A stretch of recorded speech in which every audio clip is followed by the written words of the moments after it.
Parce que Orphée, c'est le mythe d'un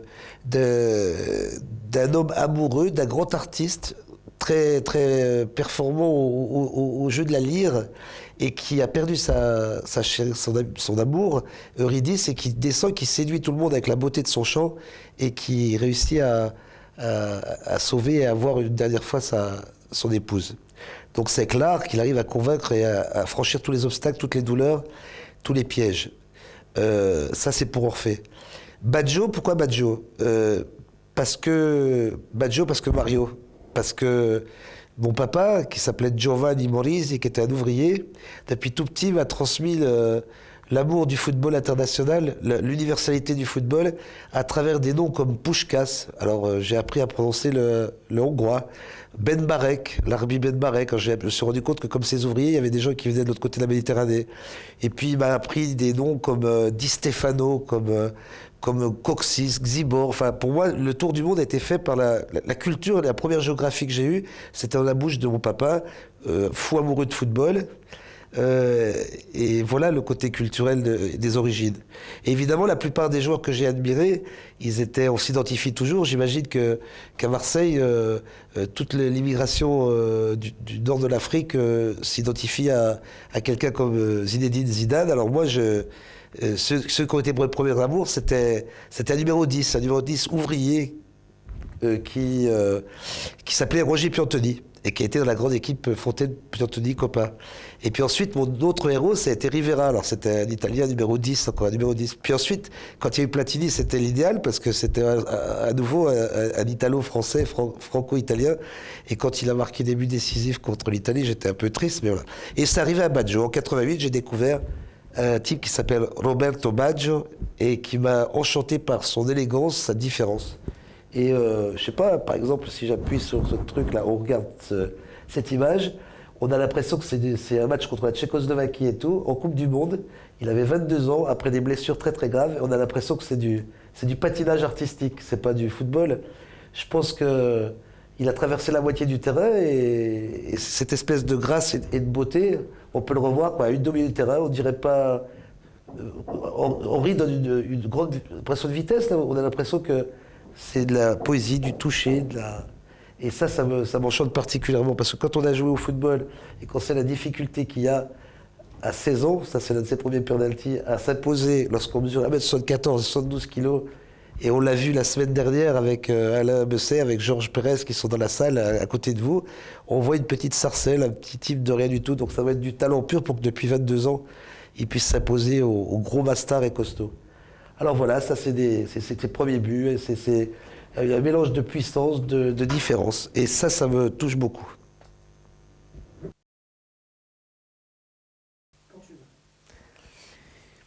Donc voilà, ce soir, nous avons réussi à réunir depuis plusieurs heures des gens qui jouent au football, des petits, des anciens, glorieux, des gens de la culture, de la politique, des éducateurs.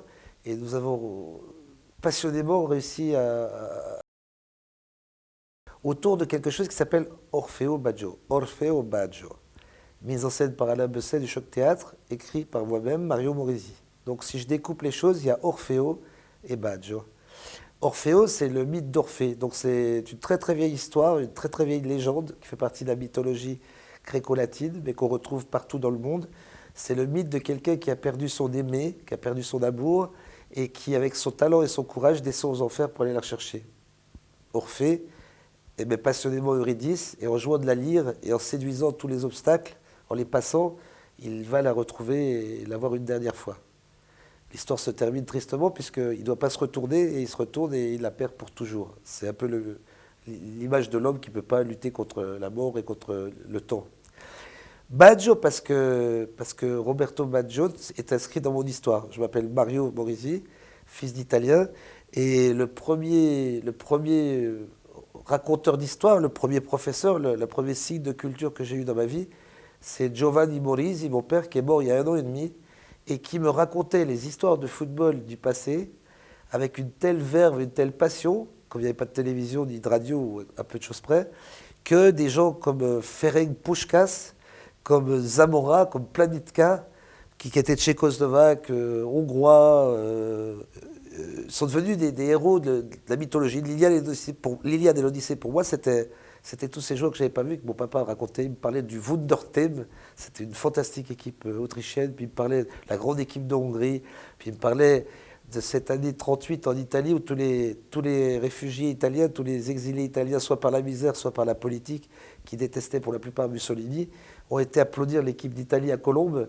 en France, et qu'ils se faisaient siffler, insulter. Ils étaient en train de supporter une équipe qui faisait le salut fasciste. Donc pour moi, politique, football, histoire, géographie, parce que j'ai appris la plupart des capitales, et j'étais très bon en géographie grâce au football, parce que quand on connaît le Pénarol de Montevideo, on connaît la capitale de l'Uruguay, puis on connaît le Raja Casablanca, et puis on apprend un petit peu toute l'histoire du monde, sa géographie, de façon très populaire. C'est peut-être pour ça que Orfeo, Baggio, mythologie, histoire, politique, passion, jeu, tout ça c'est inclus dans le... Alors, il y a tellement de grands joueurs, quoi, que petit, c'est les numéros 10 qui me plaisaient comme beaucoup d'autres. Le numéro 10, c'est... Hormis le gardien, c'est le numéro parfait, ça remplit bien le dos. Il y a un qui est le premier, le zéro qui est le néant. Et évidemment, bah, mon premier héros, c'était un fils d'Italien, comme je pense pour les petits Marseillais et pour beaucoup de Nord-Africains. Zinedine Zidane, c'est le héros, celui qui a réussi à concrétiser tous les rêves.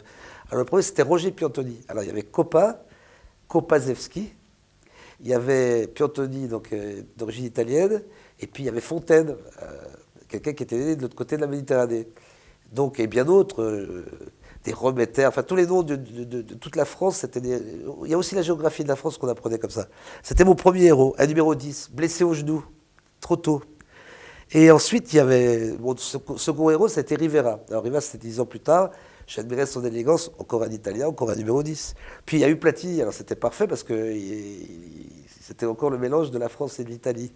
Et puis en 88, alors que j'avais déjà assez âgé, je jouais plus au football depuis longtemps, j'ai découvert ce petit prince, ce petit phénomène qui s'appelle Roberto Baggio, qui est sans conteste l'un des 20, 30, 40 plus grands joueurs de tous les temps, et que j'ai admiré pour des choses comme ça, quoi. Traverser tout le terrain en patinant, hein, avec une élégance, en souplant. Lorsqu'on a joué au football et qu'on voit avec quelle facilité, avec quelle élégance, on pense que c'est plus de la danse que du football. Et pourtant, il faut faire les 50 mètres au sprint. Et c'est vrai que voilà, un petit 1-2, et puis voilà, on se promène. C'est du patin à glace, quoi. Et c'est l'une des raisons pour ce mélange d'élégance, et ça c'était en Coupe du Monde lorsqu'il avait 22 ans, bah, a fait pour moi de ce type une concrétisation de l'efficacité, de l'élégance, de la beauté, de l'Italie, de je sais pas quoi et tout. Et voilà le pourquoi de Orfeo Baggio, la culture, l'art, la beauté, le jeu, la joie, l'enfance. Donc c'est l'une des premières raisons. Alors là je continue. Hein, donc je continue de te faire après. Bon là c'est pas très important, je me laisse aller complètement, je m'en fous du truc. Par exemple là, la façon dont partir de l'autre côté, on arrive à faire quelque chose comme ça, c'est quand on était footballeur, mais ça c'est ça que je voilà. Hop, le ballon, on dirait que c'est une espèce de petit truc de jeu vidéo, ça tout paraît extrêmement simple quoi. Et j'avoue que ces trajectoires incroyables que tous les grands joueurs qu'on connaît ont su faire. Là, c'est contre le Milan AC, une façon de le laisser sur place en bougeant presque pas, comme c'était un jeu, je trouve ça fabuleux. Bon, la deuxième, je fais un break. Hein. Bon, là, c'est lorsque Roberto jouait à Florence. Il joue contre Maradona et contre le Naples il avait donc 29 ans. Et là, c'est sans doute des buts que seuls des gens comme Maradona, comme Pelé ont pu marquer. Là, on traverse tout le terrain et puis c'est pareil, on tient du patinage artistique. Tous les obstacles s'en vont et puis on arrive à changer encore de pied pour le mettre. Et ça, je trouve que le rêve de tous les enfants, dans leur couloir, c'est de se retrouver en train de prendre le ballon depuis chez soi et puis de ridiculiser tout le monde comme si c'était un jeu. Voilà, et on se permet même de dribbler un dernier adversaire qui n'existe pas, quoi. Et évidemment, c'était une époque où le football était peut-être moins organisé, moins quadrillé, mais cette joie de jouer qu'on a tous eu dans les cours, sans les centres de formation, ces espèces de ciseaux retournés, tout comme ça, bah, c'est vraiment la joie du football, quoi. Et voilà. Et donc, si je prends cette période-là, c'est la deuxième chose qui touche à Orfeo Baggio. C'est que il a été nommé par l'Académie de Florence monument de la ville de Florence, au même titre que le Persée de Benvenuto Cellini et que le Campanile de Giotto. Ça veut dire qu'il y a des gens très sérieux, des vieux experts, des vieux érudits qui sont réunis pour transformer un gamin qui joue au ballon en monument de la culture. Et ça, quand même, c'est assez rare, à tel point que lorsqu'il a dû partir de force à la Juventus de Turin, qui est le contraire, Florence c'est l'art, et la Juventus c'est l'industrie, quoi. C'est le pouvoir, l'argent et tout. Et il y a eu une émeute de 5 jours. C'est-à-dire que la population de Florence a fait la révolution, il y a eu 150 arrestations et je sais pas quoi. Et je peux essayer de trouver les images. Faut vraiment, quand je disais tout à l'heure que la politique et le football, l'art, les légendes font partie des choses. C'est que, imaginez-vous quand même 3 jours d'émeute parce qu'un joueur est vendu à une autre équipe. Et ça fait partie de la légende Baggio. C'est-à-dire qu'il a toujours déclenché des amours infinis et des haines terribles, en particulier auprès des puissants. Et je trouve que ça fait encore partie des choses qui me l'ont fait choisir pour cette pièce. Quoi dire encore? Je dirais tout simplement que, regardez par exemple, c'est tellement facile de passer au milieu de 5 adversaires comme si c'était rien, ou bien de... Enfin, je veux dire, franchement, on dirait plutôt un jeu vidéo qu'autre chose, quoi. Et voilà, et à droite et à gauche, et ça rentre de tous les côtés, je veux dire, c'est écœurant, quoi.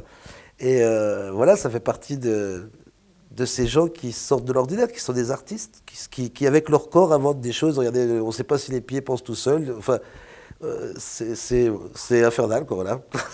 C'est tout ce que je peux dire. Alors, ce que je peux dire de plus encore, c'est que pourquoi avoir choisi Bach? J'aurais pu faire Orfeo, écrire Orfeo Puskás ou Orfeo Platini ou Orfeo... Ben, pas tout à fait, parce que ce type qui est parmi les 20-30 plus grands joueurs de tous les temps euh, est complètement paradoxal. Il est bouddhiste, chez le pape. Il est chasseur, un bouddhiste c'est pas chasseur. Il passe son temps à faire du tracteur avec ses vieux potes de 78 ans dans les restaurants et puis disparaît dès qu'il peut. On le voit jamais à la télévision, on le voit jamais sur les yachts, on le voit jamais dans les soirées. Et pour avoir visité son village et l'avoir rencontré, on a été enlevé par toute la population de son village qui est dans cette salle.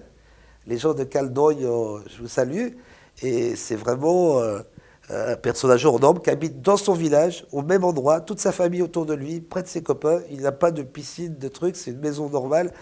Et ce mélange de génie, de simplicité, de joie, d'enfance et tout, en fait un personnage pas croyable, qui était vraiment très très utilisable pour une fiction, puisqu'il est lui-même incroyable. Donc la fiction d'un homme incroyable, ça se prêtait euh, à notre travail, quoi.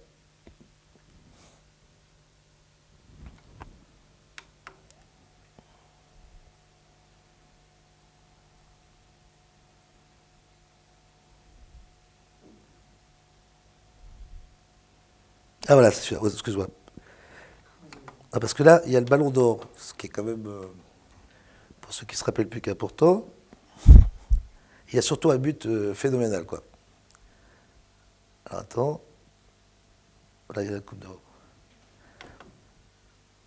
Bon, t'es prête?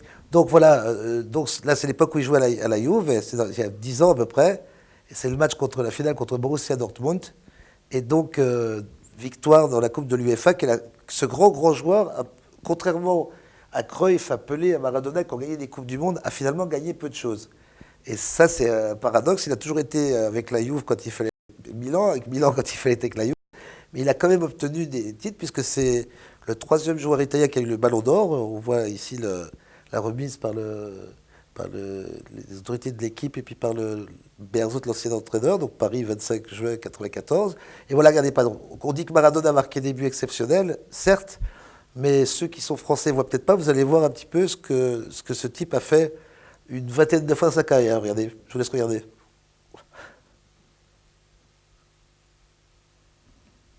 Donc voilà, C'est quand même quelqu'un qui sort complètement de l'ordinaire.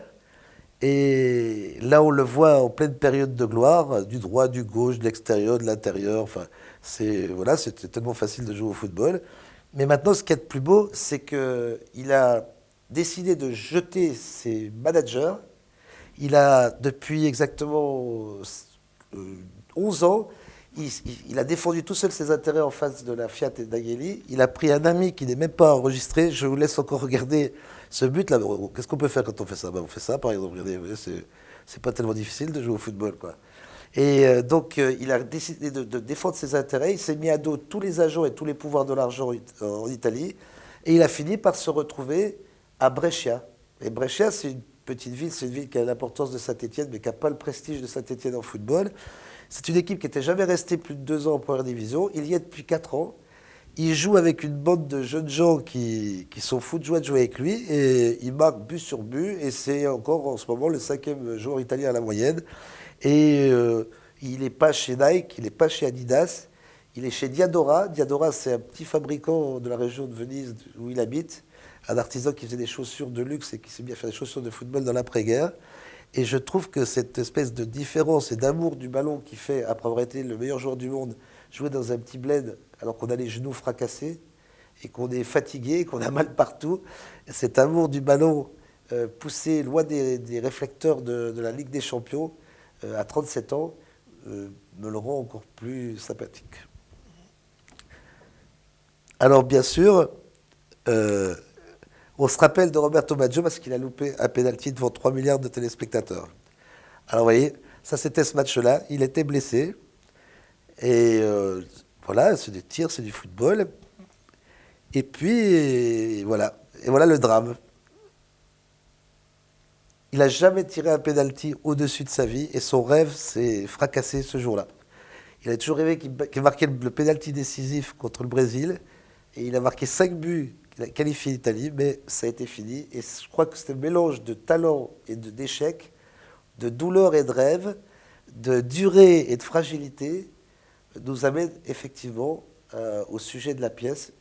C'est Orphée qui se bat à tout prix pour ramener son amour et le rendre éternel et qui échoue au dernier moment alors que Orphée est un grand joueur de lyre et Roberto Baggio est un grand joueur de ballon. Mais le triomphe, il était prêt de saisir la gloire et le rêve et l'éternité et il a trébuché à la dernière étape et je trouve ça assez extraordinaire, quoi. Je trouve ça une parabole de ce qu'on vit tous dans notre existence à travers un jeu de ballon. Voilà. On fait un break. Je veux qu'on aille vers la fin, c'est les blessures. On revoit bien l'action, d'où elle part.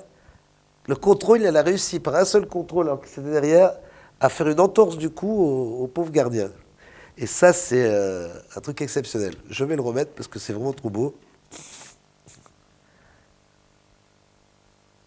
Voilà.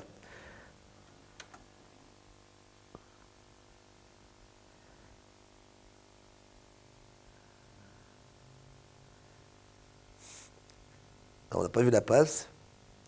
Je crois il est mieux filmé à un autre moment parce que c'est le dribble, le crochet, tout en un seul geste. Ça, c'est. En pensant que le ballon, il vient de 50 mètres derrière, hein. Ah, on a oublié le corner direct. Tu feras ce que tu veux après, hein. Alors, quand même, un corner direct, c'est pas. Ça, c'est donc avec Bréchec, ce petit club. Regarde.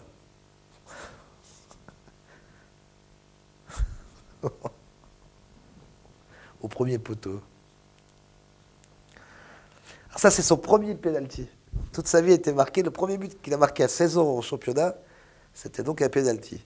Donc ce fameux penalty loupé, les penalties, il a toujours été marqué par ça.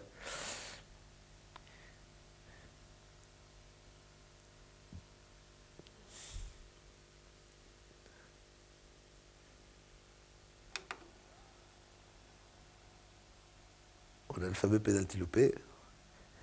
Alors ça,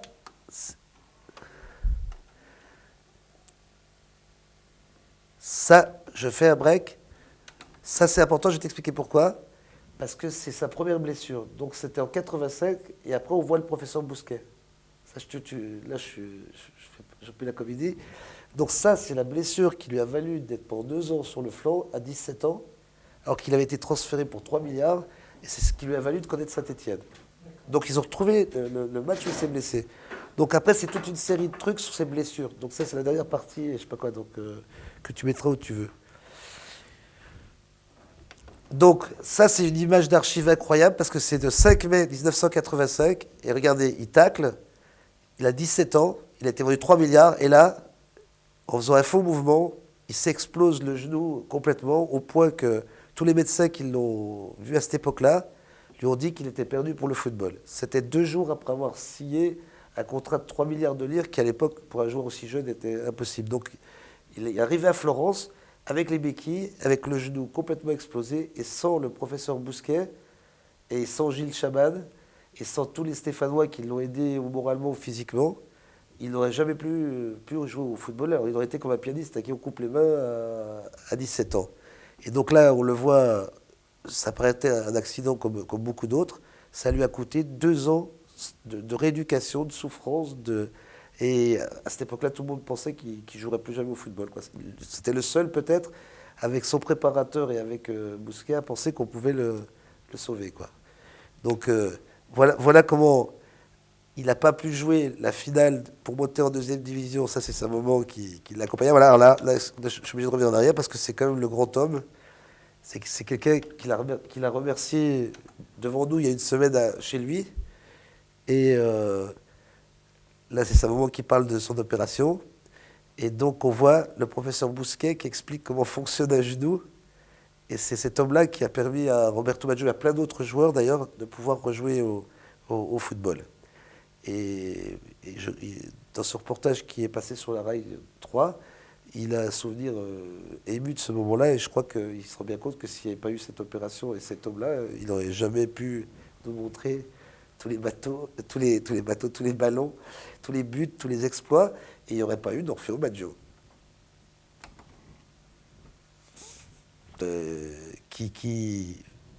Pas sur les détails, qui ont une valeur humaine plus grande parce que ils ont toujours quelque chose à accomplir. Alors là, c'est les calvaires. Il y a 2 ans, il a été blessé 3 fois au genou dans la même année, l'année de la Coupe du Monde.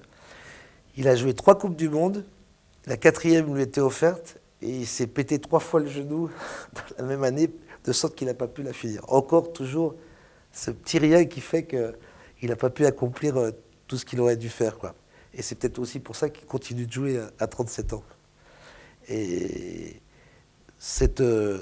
il a passé je pense que sur les 20 ans de professionnalisme, il a dû passer 5 ans à faire de la rééducation, de la piscine, de la musculation et je sais pas quoi. Tous les jours, il est obligé de faire 1 heure et demie de musculation de plus que les autres pour pouvoir rester sur le terrain. Il boite, il a mal partout et les médecins pensent s'il s'arrête de faire du sport ou de la muscu, il va finir dans un fauteuil roulant. Parce qu'il n'y a plus aucun ménisque, plus aucun... Et cette passion déraisonnable et enfantine pour un sport qu'il va devoir abandonner, on revoit le fameux but, regarde. Et c'est cette passion-là qui lui fait... Alors en italien, on dit, c'est des buts d'auteur. Bon là, il a un seul geste, il en a fait 3, quoi. Seulement évidemment, dès que ça marche bien, qu'est-ce qui se passe? Voilà. Il se blesse, il rentre sur le terrain à la mi-temps, il se reblesse à nouveau.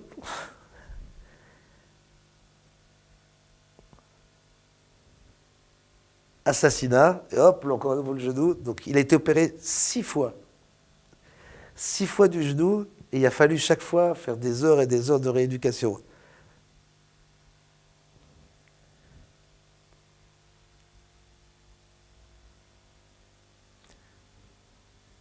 Donc il rentre la semaine d'après et tout, malgré la blessure. Il marque un penalty.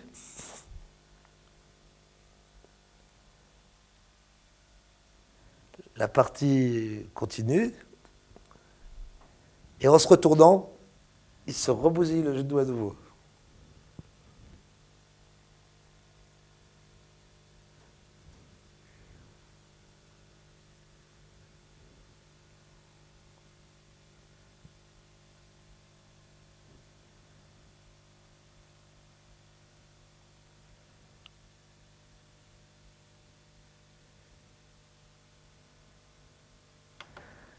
Alors, qu'est-ce que ça donne?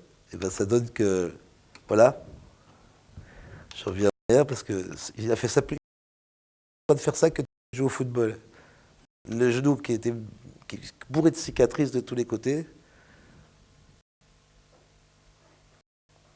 et des heures à faire ça tout seul, en tirant de la ferraille.